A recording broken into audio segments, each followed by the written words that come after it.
This is OPPO A3 and today I'll show how you can install or insert an SD and a SIM card in this smartphone. So in the beginning, equip yourself with the SIM injection tool, nano SIM card and micro SD. Now look left of the charging port and you'll find the SIM/SD card slot. Now push your SIM injection tool into this little hole, push it all the way in until the tray pops right out. Now use your fingers to take it out all the way.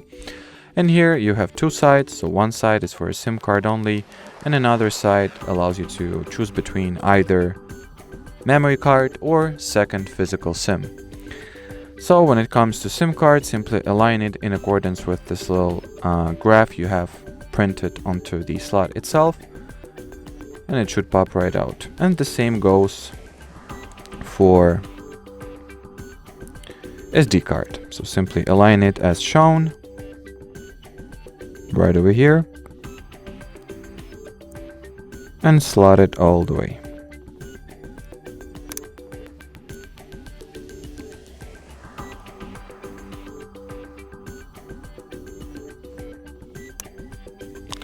Now return the SIM card tray back inside the phone, and within seconds both memory and SIM card should be recognized by the system. So somewhere here, let's see. So yep, the SIM card is here, and should I open storage, it also should be recognized by the system. So about device, storage. Yep, SD card is inserted and recognized successfully. So as far as this video goes, that'll be it. Thanks for watching and bye bye.